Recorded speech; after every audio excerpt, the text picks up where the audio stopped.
4ാം ക്ലാസ്സിൽ 2022 നടന്ന തജ്വീദിന്റെ വാർഷിക പരീക്ഷയുടെ ചോദ്യപേപ്പറാണിത്. മാർക്ക് 50. ചോദ്യങ്ങൾ നോക്കാം. 1. യോജിച്ചവ ചേർക്കാം. ബ്രാക്കറ്റിൽ തന്നിട്ടുണ്ട്. മീമിനെ മറച്ചു മണിച്ച് ഉച്ചരിക്കണം, കുറ്റകരമാണ്. മുത്തമാസിലൈനി എന്ന് പറയും. മണിക്കൽ നിർബന്ധമാണ്, അനുഗ്രഹീതമാണ്. 1.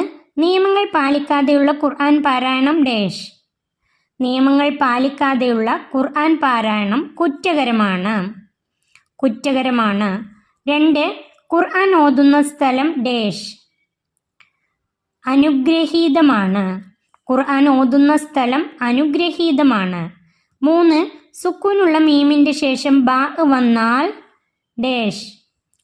സുക്കൂനുള്ള മീമിന്റെ ശേഷം ബാ വന്നാൽ മീമിനെ മറച്ചു മണിച്ച് ഉച്ചരിക്കണം. 4. ഷദ്ദുള്ള മീമും നൂനും ഉച്ചരിക്കുമ്പോൾ ഒരു അലിഫിന്റെ അളവ് ഡാഷ്. മണിക്കൽ നിർബന്ധമാണ്. ഷദ്ദുള്ള മീമും നൂനും ഉച്ചരിക്കുമ്പോൾ ഒരു അലിഫിന്റെ അളവ് മണിക്കൽ നിർബന്ധമാണ്. 5. ഇദാം ചെയ്തത് ഒരേ അക്ഷരമാണെങ്കിൽ ഇതിന് ഡാഷ് എന്ന് പറയും. ഇദാം ചെയ്തത് ഒരേ അക്ഷരമാണെങ്കിൽ ഇതിന് മുത്തമാസിലൈനി എന്ന് പറയും. ഇദാം ചെയ്തത് ഒരേ അക്ഷരമാണെങ്കിൽ ഇതിന് മുത്തമാസിലൈനി എന്ന് പറയും. 2. ഉദാഹരണങ്ങൾ വേർതിരിക്കാം. അസ്സക്കാത്തു, അസ്സലാമു, അഷംസു, അൽ വദൂദു, അൽ ഹാദി, അൽ ഖാഹിറു, അർ റഹ്മാനു, അൽ ഫത്താഹു. 1. ഹുറൂഫുൽ ഖമരിയ. ഹുറൂഫുൽ ഖമരിയ. 2. ഹുറൂഫു ഷംസിയ. ഖമരിയായ അക്ഷരങ്ങളുടെ ഇവിടെ എഴുതാം, ഷംസിയായ അക്ഷരങ്ങൾ രണ്ടാമത്തെ വരിയിൽ എഴുതാം. ഏതൊക്കെയാണ് ഇതിലെ ഖമരിയായ അക്ഷരങ്ങൾ? അൽ വദൂദു, അൽ വദൂദു, അൽ ഹാദി, അൽ ഖാഹിറു, അൽ ഫത്താഹു. ലാമിനെ വ്യക്തമായി ഉച്ചരിക്കണം, ഖമരിയ. ഇനി 2. ഹുറൂഫു ഷംസിയ. ഷംസിയായ അക്ഷരങ്ങൾ ഏതൊക്കെയാണ്? അസ്സക്കാത്തു, അസ്സലാമു, അഷംസു, അർ റഹ്മാനു. ഷംസിയായ അക്ഷരങ്ങൾ അസ്സക്കാത്തു, അസ്സലാമു, അഷംസു, അർ റഹ്മാനു. അടുത്തത് 2 വീതം എഴുതാം. 2 എണ്ണം എഴുതണം. 1. റായിനെ തർക്കീക്കാക്കുന്ന സ്ഥലങ്ങൾ. തർക്കീക്കാക്കുന്ന സ്ഥലങ്ങൾ 4 എണ്ണം പഠിച്ചിട്ടുണ്ട്. അതിൽ നിന്നും 2 എണ്ണം എഴുതിയാൽ മതി. 1. റായിന്റെ ഹർക്കത്ത് കസറാവുക. 2. റായിന് സുക്കൂനും റായിന് മുമ്പുള്ള അസ്ലിയായ കസർ വരികയും റായിന്റെ ശേഷം ഇസ്തിലായിന്റെ അക്ഷരം വരാതിരിക്കുകയും ചെയ്യുക. ഇതിൽ നിന്നും 4 എണ്ണം ഉണ്ട്. ഏതെങ്കിലും 2 എണ്ണം എഴുതിയാൽ മതി. 1. റായിന്റെ ഹർക്കത്ത് കസറാവുക. 2. റായിന് സുക്കൂനും റായിന്റെ മുമ്പ് അസ്ലിയായ കസർ വരികയും റായിന്റെ ശേഷം ഇസ്തിലായിന്റെ അക്ഷരം വരാതിരിക്കുകയും ചെയ്യുക. അടുത്തത് 2ാമത്തെ ക്വസ്റ്റ്യൻ. റായിനെ തഫ്ഹീമാക്കുന്ന സ്ഥലങ്ങൾ. റായിനെ തഫ്ഹീമാക്കുന്ന സ്ഥലങ്ങൾ 5 എണ്ണം പഠിച്ചിട്ടുണ്ട്. ഇനി അതിൽ നിന്നും ഉത്തരം എഴുതാം. 1. റായിന്റെ ഹർക്കത്ത് ഫതഹോ ലമ്മോ ആവുക. 2. റായിന് സുക്കൂനും റായിന്റെ മുമ്പുള്ള ഹർഫിന് ഫതഹോ ലമ്മോ ആവുക. ഈ 2 എണ്ണം എഴുതി വെക്കാം. തഫ്ഹീമാക്കുന്ന സ്ഥലങ്ങൾ 5 എണ്ണം പഠിച്ചിട്ടുണ്ട്. അതിൽ നിന്നും 1ാമത്തെ റായിന്റെ ഹർക്കത്ത് ഫതഹോ ലമ്മോ ആവുക. 2. റായിന് സുക്കൂനും റായിന്റെ മുമ്പുള്ള ഹർഫിന് ഫതഹോ ലമ്മോ ആവുക. അടുത്തത് 4. പൂർത്തിയാക്കാം. അതിൽ 1ാമത്തെ അലിഫ് വാവ് യാ മദ്ദിന്റെ ഡാഷ്. അലിഫ് വാവ് യാ മദ്ദിന്റെ ഹർഫുകളാണ്. പൂർത്തിയാക്കാനുള്ള 1ാമത്തെ ചോദ്യം അലിഫ് വാവ് യാ മദ്ദിന്റെ ഹർഫുകളാണ്. 2. അല്ലാഹു എന്ന ജലാലത്തിന്റെ ഇസ്മിലുള്ള ലാമിന്റെ മുമ്പുള്ള ഹർക്കത്ത് കസറാണെങ്കിൽ ലാമിനെ ഡാഷ്. അല്ലാഹു എന്ന ജലാലത്തിന്റെ ഇസ്മിലുള്ള ലാമിന്റെ മുമ്പുള്ള ഹർക്കത്ത് കസറാണെങ്കിൽ ലാമിനെ തർക്കീക്കാക്കണം. ലാമിനെ തർക്കീക്കാക്കണം. 3. അല്ലാഹു എന്ന ജലാലത്തിന്റെ ഇസ്മിലുള്ള ലാമിന്റെ മുമ്പുള്ള ഹർക്കത്ത് ഫതഹോ ലമ്മോ ആണെങ്കിൽ ഡാഷ്.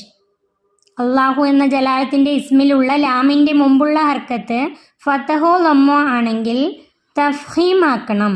ഉത്തരം തഫ്ഹീമാക്കണം. 4. ഏകാരസ്വരത്തിൽ ഉച്ചരിക്കലാണ് ഡാഷ്. ഏകാരസ്വരത്തിൽ ഉച്ചരിക്കലാണ് ഇമാലത്ത്. ഏകാരസ്വരത്തിൽ ഉച്ചരിക്കലാണ് ഇമാലത്ത്. 5 വ്യക്തമാക്കാം. 1 ഹർഫു ലീൻ. ഹർഫു ലീൻ എന്താണെന്ന് ഇവിടെ എഴുതാം. വാവിനും യാഇനും സുക്കൂനും മുമ്പുള്ള അക്ഷരത്തിന് ഫതഹുമാണെങ്കിൽ ആ വാവിനും യാഇനും ഹർഫു ലീൻ എന്ന് പറയും. ഉത്തരം വാവിനും യാഇനും സുക്കൂനും മുമ്പുള്ള അക്ഷരത്തിന് ഫതഹുമാണെങ്കിൽ ആ വാവിനും യാഇനും ഹർഫു ലീൻ എന്ന് പറയും. 2 ലാസിം കലിമിയ്യ് മുഖഫഫ്. അതിൻ്റെ ഉത്തരം മദ്ദക്ഷരത്തിന് ശേഷം അതേ കലിമത്തിൽ സ്ഥിരമായ സുക്കൂൻ ഉണ്ടെങ്കിൽ ലാസിം കലിമിയ്യ് മുഖഫഫ് എന്ന് പറയുന്നു. മദ്ദക്ഷരത്തിന് ശേഷം അതേ കലിമത്തിൽ സ്ഥിരമായ സുക്കൂൻ ഉണ്ടെങ്കിൽ ലാസിം കലിമിയ്യ് മുഖഫഫ് എന്ന് പറയുന്നു. 3 മദ് അസ്ലിയ്യ. അതിൻ്റെ ഉത്തരം മദ്ദിയായ അക്ഷരത്തെ ഉച്ചാരണത്തിൽ കൊണ്ടുവരാൻ ആവശ്യമായ നീട്ടലിന് മദ് അസ്ലിയ്യ് എന്ന് പറയുന്നു.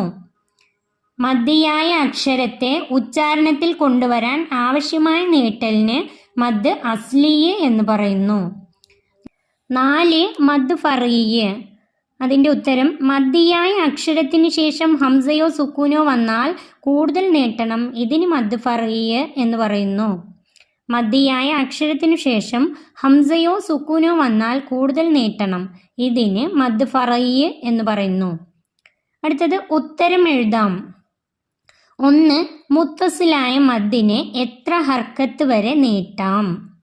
മുത്തസിലായ മദ്ദിനെ എത്ര ഹർക്കത്ത് വരെ നീട്ടാം? ഉത്തരം 7 ഹർക്കത്ത് വരെ. മുത്തസിലായ മദ്ദിനെ 7 ഹർക്കത്ത് വരെ നീട്ടാം. 2 ഒരക്ഷരം കൊണ്ട് തുടങ്ങുന്ന 2 സൂറത്തിൻ്റെ പേരെഴുതാം.